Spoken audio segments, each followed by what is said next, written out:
안녕하세요. 양희사의 금융가의 양영빈입니다. 지난번 영상에서 QT가 어떤 식으로 일어나고 그리고 그랬을 때 어떤 문제점들이 있는지 그거에 대해서 한번 얘기를 했었는데요.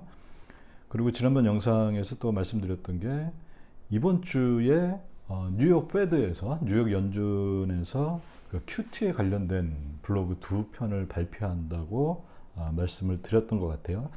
이제 4월 11일, 12일 연속해서 이틀간 연준에서 그 QT에 관련한 그 블로그를 발표를 했는데요.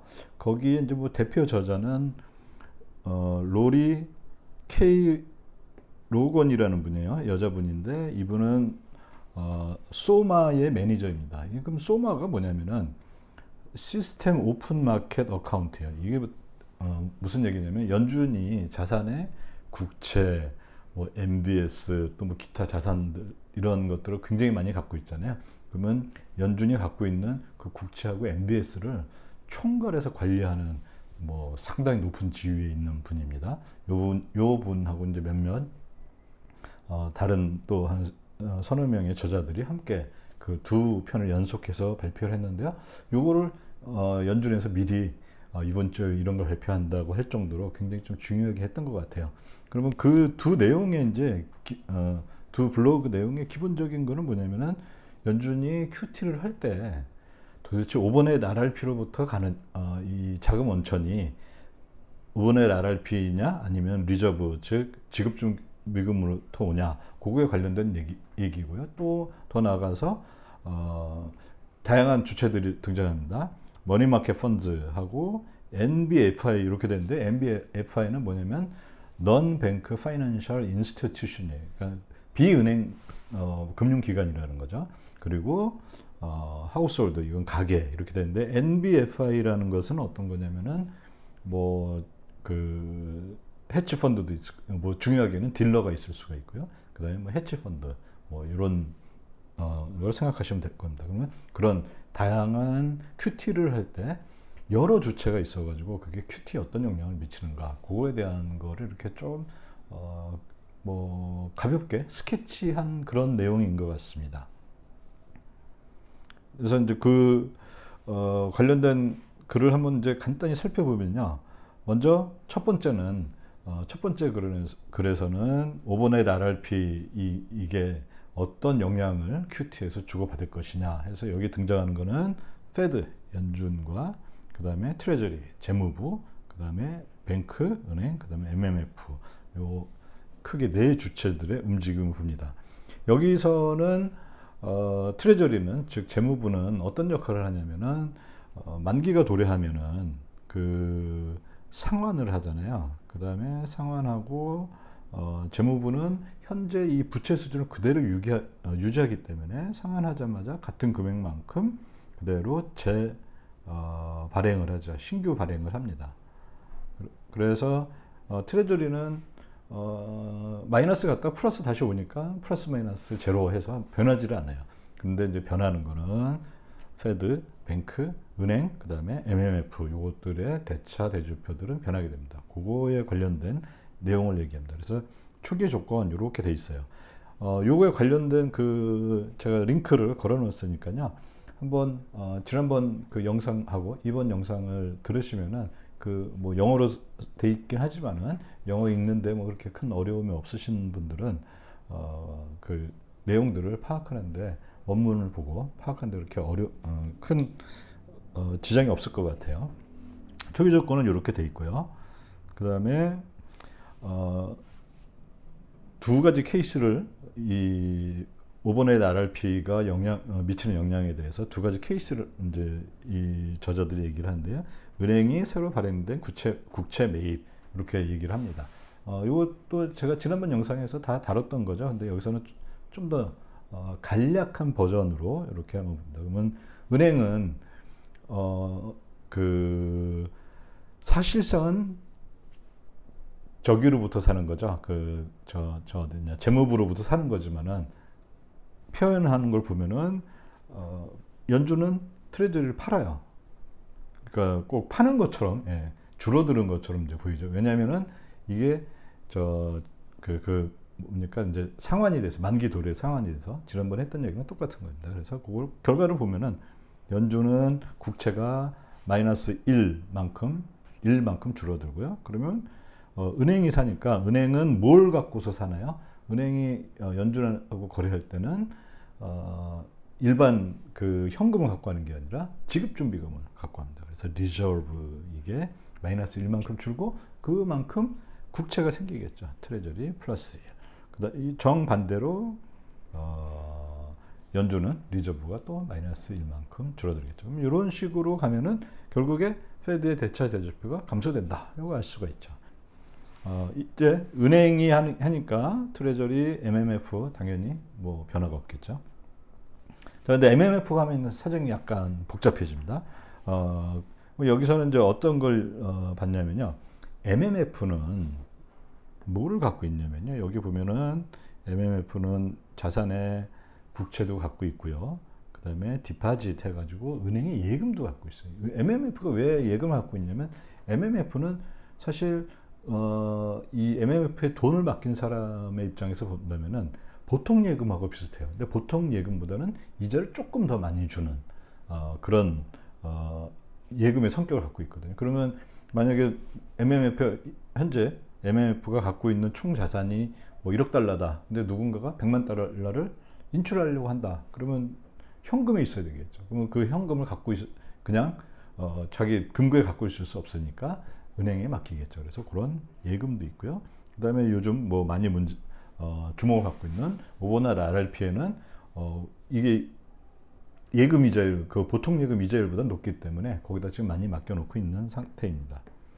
그러면 이제 MMF가 새로 발행된 국채를 살 때는 현실적으로는 어떨까요? 그러니까 자기가 갖고 있는 현금을 동원해야 되는데 현금성 그 자산을 동원해야 되는데 그게 뭐가 될 수 있냐면 은행에 있는 예금을 갖고 그걸 매입할 수도 있고요. 그 다음에 오버나이트 RRP 연준에 가 있는 그 자산을 갖고 매입할 수도 있습니다. 그래서 0.5, 0.5 이렇게 줄어든다. 이렇게 얘기를 하면은 그 다음에 MMF는 또 국채를 그만큼 1만큼 늘리겠죠. 그래서 이렇게 플러스 1이 됐어요. 자, 그 다음에 저기는 그 연준의 국채 마이너스를 이렇게 줄어들어야겠죠. 자, 그 다음에 은행하고 관계를 보면은 예금이 0.5만큼 줄었어요. 그럼 은행의 부채가 0.5만큼 줄고 은행의 부채가 0.5만큼 줄다. 이 얘기 뭐냐면 은행의 자산인 지급준비금이 0.5만큼 줄어들게 되겠죠. 감소하게 된다. 이렇게 되겠죠. 그러면 여기 또 은행의 자산이 지급준비금이 0.5만큼 주니까 페드에 있는 부채도 0.5만큼 줄어들게 되겠죠. 그 다음에 또 오버나이트 RRP가 0.5만큼 줄었으니까 마찬가지로 이렇게 해서 모든 게 딱 잘 맞는 시계의 톱니바퀴처럼 아주 잘 짜여져서 이렇게 움직이죠.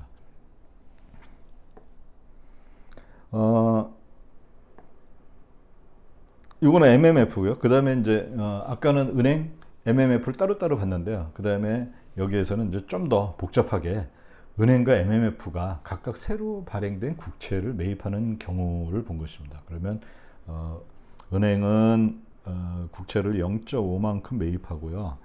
그 다음에 MMF는 0.5만큼 매입하는데 이거 방금 전에 했던 거 수치만 좀 바뀌었죠. 아까는 다 은행과 MMF가 1씩 했는데 이번엔 은행과 MMF가 0.5씩 이렇게 국채를 매입하는 경우죠. 그러면 아까 했던 그 BC 단계를 다 하나의 걸로 합해 놓은 거에 불과합니다. 숫자만 조금씩 바뀐 거고요. 자, 그러면 요거에서 이 페드 블로그의 저자들은 뉴욕 페드 블로그의 저자들은 어떻게 결론을 내리고 있냐면 페드의 만기 국채 페드가 보유한 국채 만기 도래가 와서 상환을 하면은 페드 대차 대조표 축소한다. 그 다음에 대차 대조표 축소를 할 때는 지급준비금과 오버나이트 RRP가 줄어들 수 있다. 반드시 어느 게 된다. 이걸 얘기한 건 아니고요. 뭐 둘 다 줄어들 수 있다. 뭐 이건 당연한 거고요. 그 다음에 또 이제 어떤 얘기를 하냐면 주체에 따라서 이게 MMF냐 또는 뭐 은행이냐. 요거에 따라서 오버나이트 RRP가 줄어들 것이냐, 지급준비금이 줄어들 것이냐. 뭐 그런 얘기들을 하고 있습니다. 뭐 지금까지는 이 뭐라 해야 되나 뉴욕 페드의 그 뭐 아주 높은 자리에 있는 소마의 매니저라고 하는 분들이, 그리고 다 보면은 다 박사님들이죠. 이렇게 뻔한 얘기를 했나 그런 생각이 아마 들으셨을 거예요. 저희 이제 지난번 영상에서 또 확인할 수 있겠지만은 이게 제가 얘기했던 건 그러면 언제 어떤 조건이 만족하면은 이렇게 될 것인가, 요런 것까지 얘기했는데, 여기는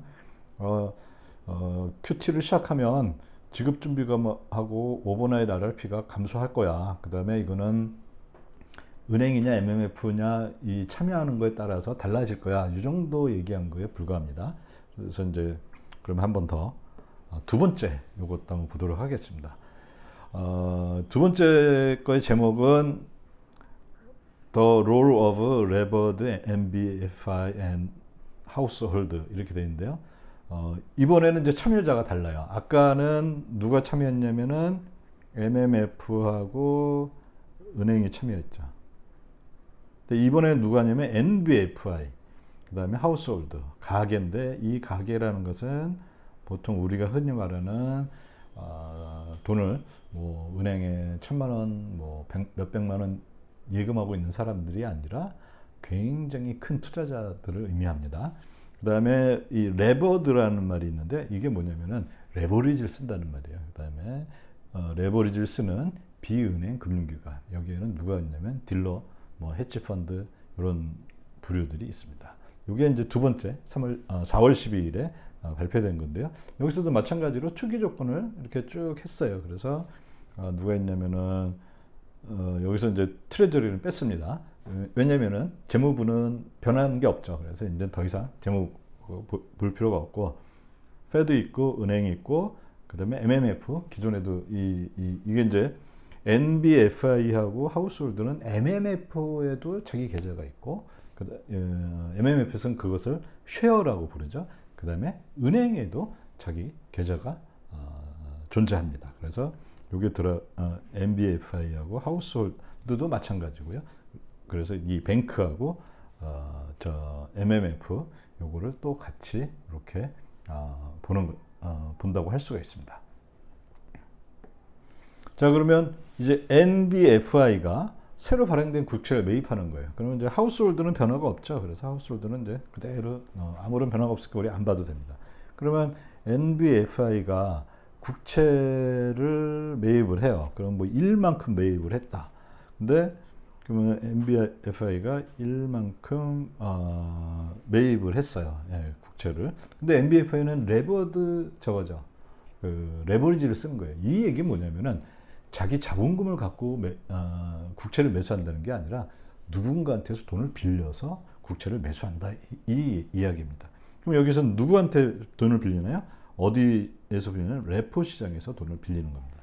근데 레포를 해줄 수 있는 기관은 그냥 어떠한 기관이라도 레포로 돈을 빌려줄 수가 있어요. 여기서 이제 어떤 가정을 했냐면은 은행이 0.5만큼 레포를 했고, 또 MMF가 0.5만큼 레포를 해줬다. 그럼 나머지는 기존에 했던 거랑 똑같습니다. MMF가 0.5만큼 그 레포를 해줬다면은 여긴 또 어떻게 되냐면 오버나잇 RRP가 0.5만큼 줄어들겠죠. 근데 은행이 레포를 해줬다. 그러면 자기 있던 돈이 레포 시장에서 이제 가잖아요. 그러면은 뭐가 줄어들겠습니까? 은행의 그 자산인 지급준비금이 이만큼 줄어들겠죠. 그러면